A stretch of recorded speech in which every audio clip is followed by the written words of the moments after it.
Tudo começou com uma prisão que, à primeira vista, parecia comum. Um jovem de apenas 19 anos foi levado pela polícia no Ceará, sem chamar tanta atenção dos vizinhos. Para quem observava de fora, era só mais um rapaz reservado sendo conduzido pelas autoridades. Mas por trás daquela aparência tranquila, escondia-se uma realidade perturbadora que poucos conseguiam imaginar. O nome dele era Cauã Costa da Cunha, e o que as investigações revelaram depois da prisão expôs um dos casos mais sombrios já ligados ao uso de plataformas digitais no Brasil. A história veio à tona no início de março, quando agentes chegaram até a residência do jovem em Fortaleza. Até aquele momento, ninguém na vizinhança suspeitava do que realmente acontecia. Ele era descrito como quieto, discreto, alguém que passava a maior parte do tempo dentro de casa. Mas, como em muitos casos semelhantes, a vida online escondia algo completamente diferente. E foi justamente pela internet que tudo começou a ser desvendado. A descoberta teve início a centenas de quilômetros dali, em Mauá, São Paulo. Uma organização recebeu por meio de mensagens conteúdos extremamente perturbadores. Eram registros que indicavam práticas de violência contra animais transmitidas ao vivo em ambientes virtuais fechados. O material era tão impactante que não havia dúvidas, aquilo não podia ser ignorado.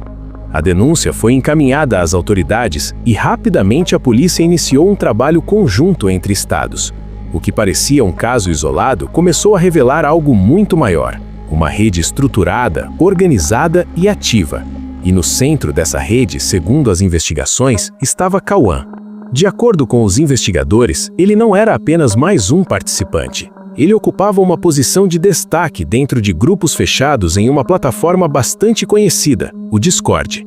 Esses grupos, chamados informalmente de panelas, funcionavam como comunidades com regras próprias, mas diferente de espaços comuns voltados para jogos ou conversas, alguns desses ambientes eram utilizados para práticas extremamente perturbadoras.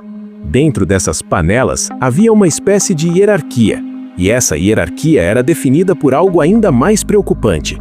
Quanto mais chocante e extremo fosse o comportamento de um membro, maior era o seu reconhecimento dentro do grupo. Era uma dinâmica baseada na exibição de atos cruéis, alimentada pela audiência e pela busca por status. Segundo relatos, Cauã era conhecido por realizar transmissões ao vivo, onde animais eram submetidos a situações de sofrimento. Essas transmissões não apenas eram assistidas, como também incentivadas por quem estava do outro lado da tela. E o mais inquietante, havia interação em tempo real. Pessoas acompanhavam, comentavam e, segundo as investigações, até faziam pedidos sobre o que queriam ver acontecer durante as transmissões.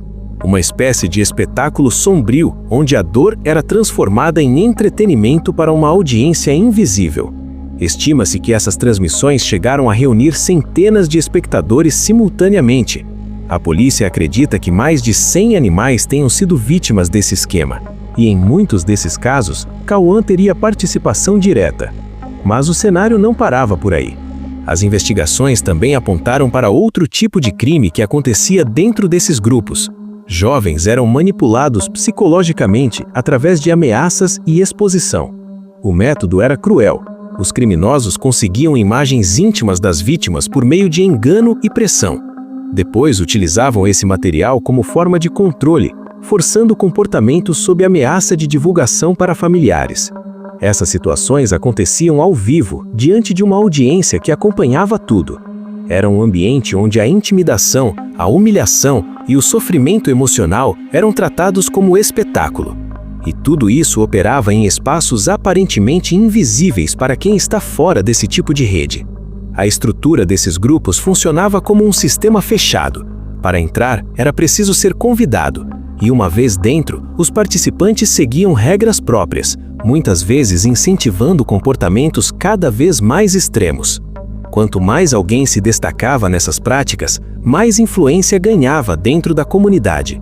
Era uma lógica distorcida, onde a busca por atenção levava a níveis cada vez mais graves de comportamento. Enquanto isso, fora das telas, tudo parecia normal. Esse contraste entre a vida real e a vida digital é um dos pontos mais inquietantes desse caso, porque ele mostra como alguém pode esconder atividades extremamente perturbadoras por trás de uma rotina aparentemente comum. a investigação segue em andamento e outras pessoas envolvidas nesse esquema ainda estão sendo identificadas. O que se sabe até agora é que não se tratava de um caso isolado. Era parte de algo maior, muito maior, e talvez mais próximo da realidade de muitos do que se imagina.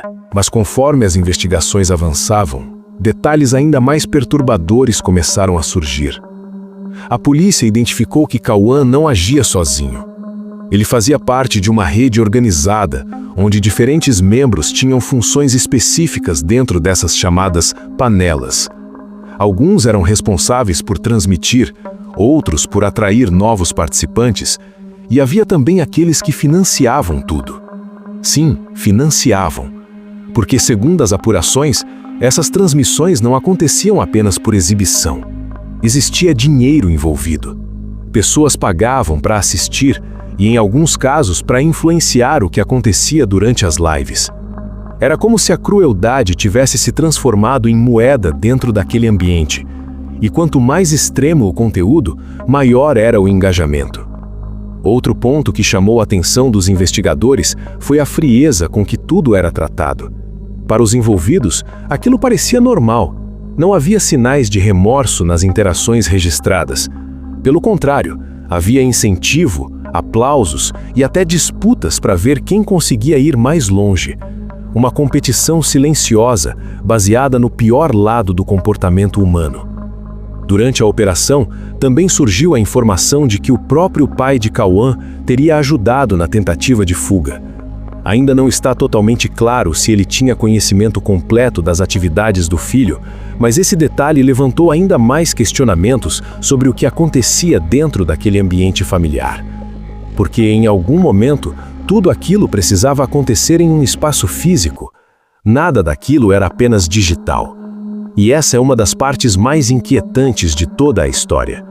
Enquanto tudo acontecia diante de uma tela, havia consequências reais acontecendo fora dela. A polícia segue aprofundando as investigações para identificar todos os envolvidos. E isso inclui não apenas quem realizava as transmissões, mas também quem participava ativamente assistindo, incentivando ou contribuindo financeiramente. Porque nesse tipo de crime, a responsabilidade não está só em quem executa, mas também em quem sustenta. E esse caso acendeu um alerta importante sobre o funcionamento de comunidades fechadas na internet.